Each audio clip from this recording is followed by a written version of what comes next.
क्या आप लोगों ने फैसला लिया है? आज हमारा एजेंडा था किसान आंदोलन को मजबूत करने। इस तरह की हमारे सामने बात आई थी, जो टोल प्लाजाओं की बात आई थी हमारे सामने। और आज हमारे हरियाणा के जितने टोल थे, हमने खटखट टोल प्लाजा में मीटिंग बुलाई थी। और मीटिंग का उद्देश्य, मेन उद्देश्य तो ये था भाई, किसान आंदोलन को मजबूत करने के लिए ये मीटिंग बुलाई थी।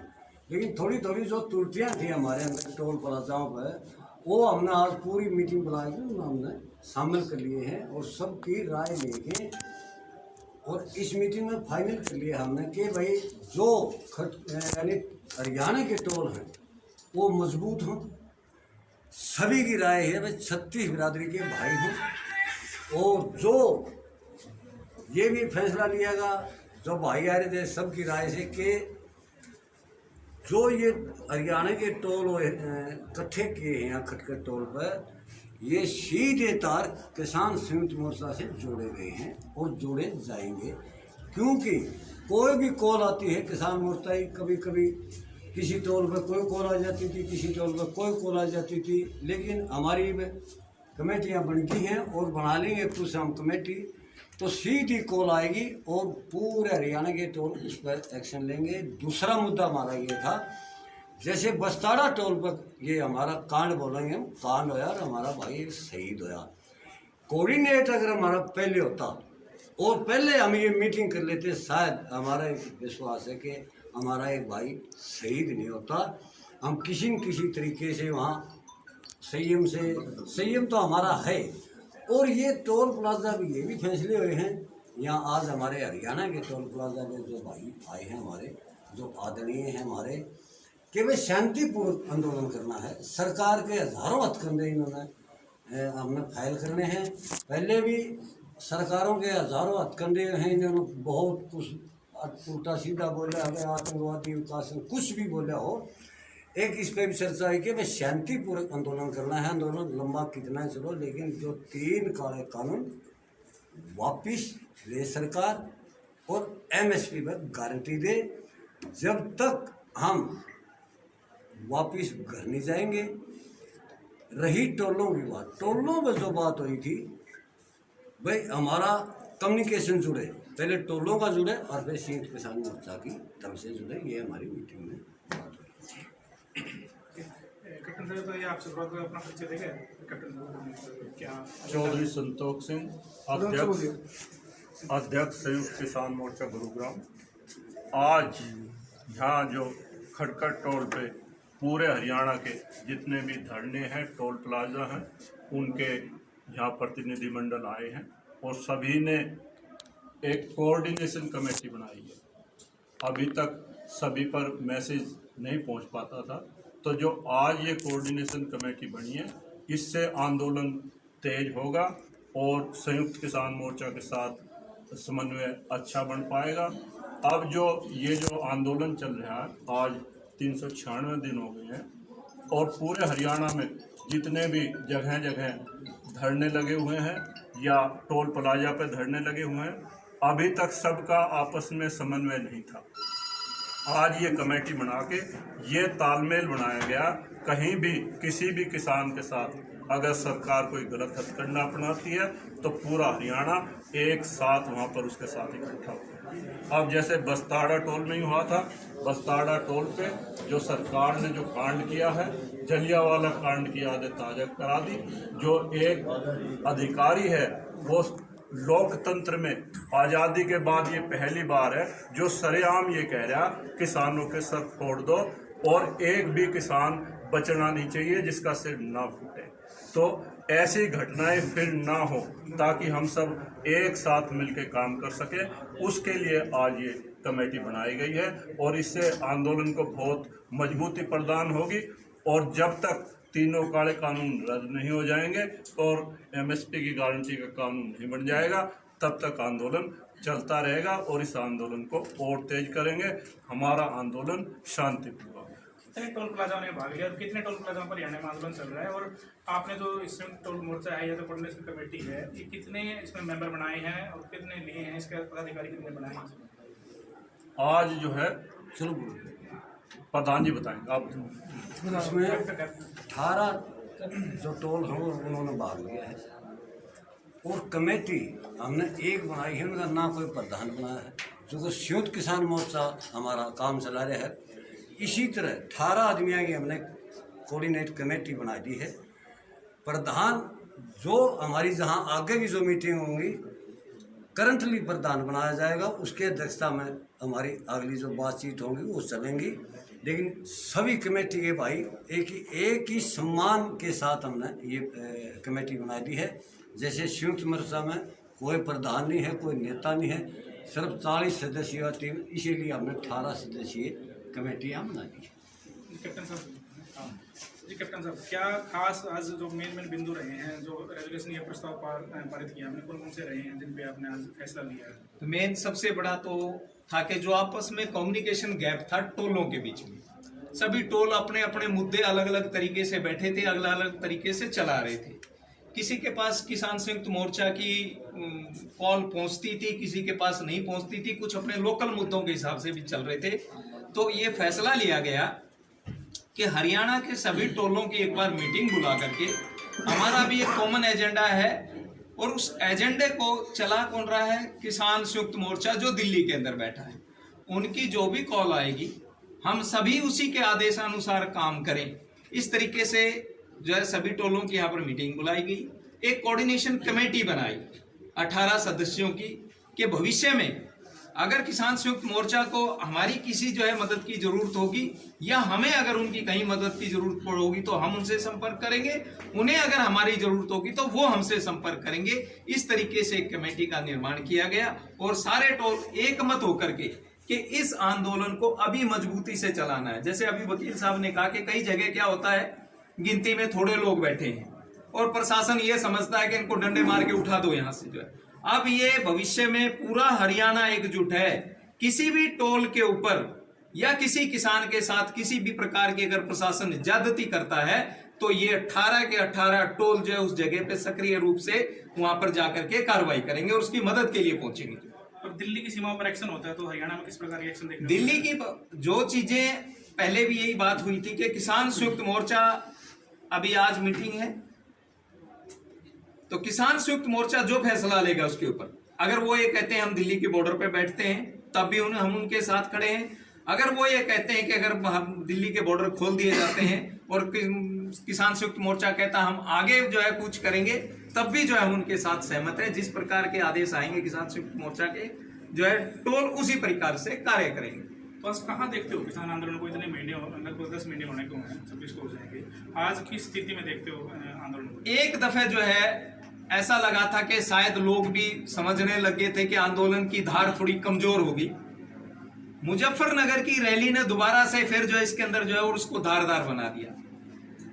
फिर इसके अंदर घी डालने का काम किया, करनाल का जो कांड हुआ उसमें कि किसानों के साथ जो ज्यादती हुई, एक प्रशासनिक अधिकारी की जो डिक्टेटरशिप वहां पर चली, उसकी वजह से जो है दोबारा से किसान फिर एकदम से जो है इनके अंदर जोश उत्पन्न हो गया कि हम अपने जो है पूरे होशो हवास के अंदर इस मजबूती के साथ इस आंदोलन को लड़ेंगे और अब आगे भविष्य में भी ये धार यूं की यूं तेज रहेगी। अब इसमें कुंद होने की जो है कोई गुंजाइश नहीं।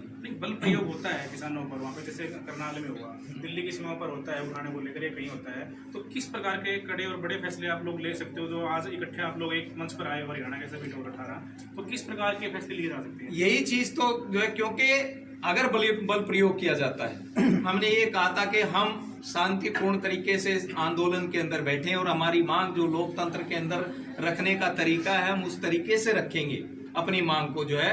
लेकिन प्रशासन फिर भी अगर बल का प्रयोग करता है तो जो किसान संयुक्त मोर्चा से के हिसाब से या लोकल टोल के हिसाब से अगर हमें यह समझते हैं कि भाई हमने रिएक्ट करना है उसका, तो तब भी नहीं चूकेंगे, रिएक्ट करना पड़ेगा। फिर हमें इसके अलावा हमारे पास कोई विकल्प नहीं है। सड़कें जाम नहीं, मतलब रिएक्ट किस तरीके से? रिएक्ट करने का जो है लोकतंत्र में हम जो है, चाहे हमें जिला मुख्यालय का घेराव करना पड़े या जो है पदाधिकारियों के जो है पुतले जलाने पड़े, इस तरीके के आपने जो है हमने कोई मार्च निकालने पड़े, जो लोकतंत्र के अंदर जो हमारे विरोध करने के अधिकार हैं वो सारे के सारे हम इस्तेमाल करेंगे।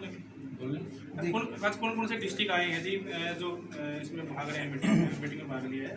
आज खटखट टोल पर जो सारे हरियाणा के टोल्स की जो मीटिंग हुई है वो उसमें लगभग 18 टोलों से यहाँ प्रतिनिधि आए हैं, बल्कि एक एक टोल से 4-4, 5-5 आए हैं।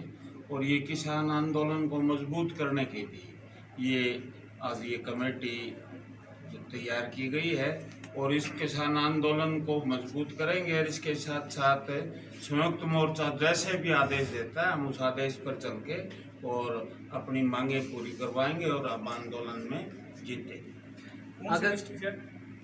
कौन से डिस्ट्रिक्ट से आते हैं आप? और ये मैं भिवानी जिले से हूँ, दादरी और भिवानी का इकट्ठा टोल है। वैसे हाँ, महेंद्रगढ़ और नारनौल वगैरह की साइड के टोलों को छोड़कर सारे हरियाणा के 18 टोल तो यहाँ आ चुके हैं। अगर किसी टोल पर विरोध प्रदर्शन होता है तो किसान क्या सभी टोलों के वहाँ पर पहुँचेंगे या फिर वही टोल उससे निपटेगा? इस बारे में कुछ बातचीत हुई है? ये पहले ये रणनीति बनाई गई थी कि जो नज़दीक टोल है, जो इमीडिएट उसकी जो है उसी टाइम से मदद कर सकता है, वो सबसे पहले वो मदद के लिए जाएगा। लेकिन सभी टोल एक दूसरे से, इसीलिए हमने एक दूसरे के तार जोड़े हैं कि किसी को भी जब भी मदद की जरूरत पड़ेगी वो आदमी करेगा। अब नज़दीक वाला जो है, जो अगर आज यहाँ पर खटखड़ में अगर जरूरत है तो सबसे नज़दीक बद्दोवाल टोल है तो बद्दोवाल टोल सबसे पहले आकर के मदद करेगा। इसके बाद मायर टोल या कितलाना टोल के लोग पहुंचेंगे यहाँ पर जो है। इस तरीके से हमने एक रणनीति बना दी कि जो नज़दीक वाला टोल है सबसे पहले वो वहां करके मदद करे और उसके बाद बाकी जो है दूसरे टोल वहां। क्योंकि बस्ताड़ा पे भी ये देखने को मिला था कि लाठीचार्ज तभी हुआ था, जनसंख्या कम थी, किसान नहीं पहुंच पाए थे इतने। हाँ, तो उस टाइम कम्युनिकेशन गैप था, अब नहीं रहेगा। अब जहाँ भी आपस में हम एक दूसरे से बात करके जिसके भी आपत्ति होगी हम वहीं पहुँचे। प्रधान जी, एक सवाल है कि जब भी विरोध प्रदर्शन हुए या मतलब लाठीचार्ज किसानों के ऊपर हुआ है तो सरकार ने केस भी लगाए हैं, 307 तक की धारा लगाई है। तो किसानों द्वारा जो है चाहे जिला मुख्यालय हो, IG का घेराव, इस तरीके के घेराव करे हैं और मांग रखी है कि जब तक मतलब मुकदमे वापस नहीं होंगे, घेराव हुए हैं तो वापस भी लिए। लेकिन सरकार अब जो करेगी 40,000 किसानों के ऊपर केस हैं, तो उनका क्या प्रतिक्रिया है आप लोगों की? कोई बात नहीं, 40,000 केस हैं। देखिए, आंदोलनों में केस ही होते हैं। जब सरकार का कोई मुकाबला कराया जाता है तो उसमें सरकार तो केस ही करेगी और उसका कोई चारा नहीं, या लठ मारेगी। सरकार ने केस कर लिए, लठ मार लिए, मौत होगी हमारी। 650 किसान हम दे चुके हैं सरकार ने। और आपने पूछा भाई उस तरीका क्या बनाओगे, तो हम तो शांतिपूर्वक चलेंगे। ये भी एक सवाल आया था विजेंद्र की तरफ से, भी फिर क्या करेंगे, शांतिपूर्वक रहेंगे हम।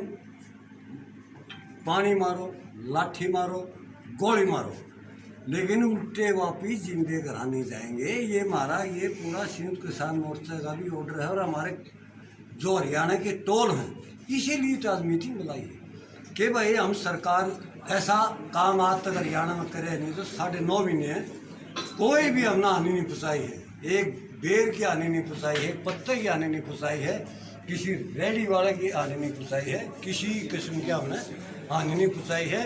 लेकिन काले कानून वापिस और MFC पर गारंटी लेके तो हम रहेंगे। ये हमारा इतनी शांति दिखाने के बावजूद भी गृह मंत्री का बयान था कि यो किसान आंदोलन को नहीं तो गदर मचा रही है।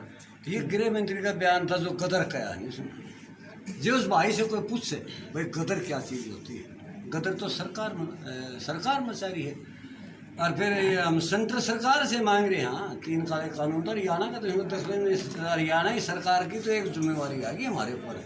लठ मारना, रोड रोकने, हमारा पंजाब भाई आया तब उन्होंने रोड रोक के किले काटी और फिर भी किसान हरियाणा किसानों ने मदद करके बॉर्डर पर पहुँचा। फिर बॉर्डर पर उन्होंने किले गाड़ दी, पत्थर ला दिए। अगर उसका फोटो देखा तो जो यहाँ कोई पाकिस्तान का ठिकाने वाला है ऐसा हाल कर दिया है। कांटीले तार ला दिए जो कि किसान बिनी गौर गमैया में लगाते वो लगा दिए। और फिर अनिल बीज का सवाल आ, अनिल बीज का मैं अध्यक्षता करूँगा। भाई अनिल बीज तो किस चीज़ की अध्यक्षता करेगा? अध्यक्षता तो प्रधानमंत्री करो या फिर नरेंद्र तोमर करो जो कृषि मंत्री है। आप हमारी अध्यक्षता ना करो, आप सरकार को बताओ कि भाई हमारा हरियाणा जल है, मर है, खप लिए 650 आदमी घायल हो लिए। आप उसके पाए पड़ो, जाएंगे धरना लाओ, मुख्य प्रधानमंत्री है, कृषि मंत्री है, वहाँ बैठो।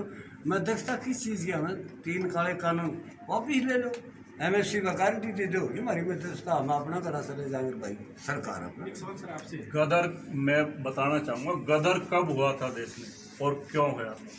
ये जो गदर शब्द आया है, गदर तब हुआ था जब अंग्रेजों के अत्याचार पूरे देश पर बेतहाशा बढ़ गए थे, जनता में त्राही त्राही थी, तब गदर हुआ था। आज भी सरकार, तब भी सरकार ने अत्याचार किए थे, आज भी सरकार जो है अत्याचार कर रही है। सरकार ने जो 40,000 किसानों पे मुकदमे दर्ज किए हैं, ये सिर्फ किसान आंदोलन को तोड़ने के लिए हैं, जब किसानों की कोई मांग नहीं थी। ये 3 काले कानून जनता पर जबरदस्ती सरकार ने थोपे हैं। तीनों काले कानून पढ़ लें, जब हम उनको पढ़ते हैं तो वो कृषि कानून नहीं है। सरकार हर मामले में गुमराह कर रही है। ये जो कानून है सीधे सीधे व्यापारियों के, पूंजीपतियों के हित के कानून है, कॉरपोरेट के हित के कानून है। सरकार ये कहती है कि भाई इन कानूनों से किसानों की आय दुगनी होगी, लेकिन जब हम आंकड़े उठाकर देखते हैं, पिछले 5 साल में जो किसानों पर कर्ज था वो 58% बढ़ गया। अभी सर्वे रिपोर्ट आई है, तो दुगनी आय कैसी होगी? और दुगनी आय कब तक करने की कह रहे थे कि 2022 तक। 2022 तो आ गया, 3 महीने बाकी हैं, और 58% किसानों का कर्ज बढ़ गया, तो दुगने नहीं हो रहे, किसानों पर अत्याचार बढ़ रहे हैं। दूसरा, सरकार जो है बार बार ये कहती है किसानों पर लगे हुए प्रतिबंध हटा दिए। सरकार ये नहीं बता पाई आज तक कि किसानों पर लगे हुए कौन से प्रतिबंध हटा दिए, जबकि किसानों ने संसद लगाकर, किसान संसद लगाकर उसमें भी बताया और सरकार को भी इनवाइट किया था कि वो आए और सुने। जो पूंजीपति है, कॉरपोरेट है, उन पे जो सबसे पहला प्रतिबंध हटाया है वो पूंजीपति कॉरपोरेट का हटाया। पहले 1955 में जब एसेंशियल कमोडिटी एक्ट बना था तो कोई भी व्यक्ति एक लिमिट से ज़्यादा स्टोरेज नहीं कर सकता था। अब सरकार ने उनसे प्रतिबंध हटा दिया और जो कॉरपोरेट है वो कितनी भी वो कर सकता, स्टॉक कर सकता। तो ये किसका प्रतिबंध हटाया? ये पूंजीपति कॉरपोरेट का हटाया। अब सर पहले पूंजीपति जो है कहीं भी नहीं खरीद सकता था। बीच में रुकेंगे तो क्या ना, कानून में तो बहुत 8-10 महीने से लोग बहस करें।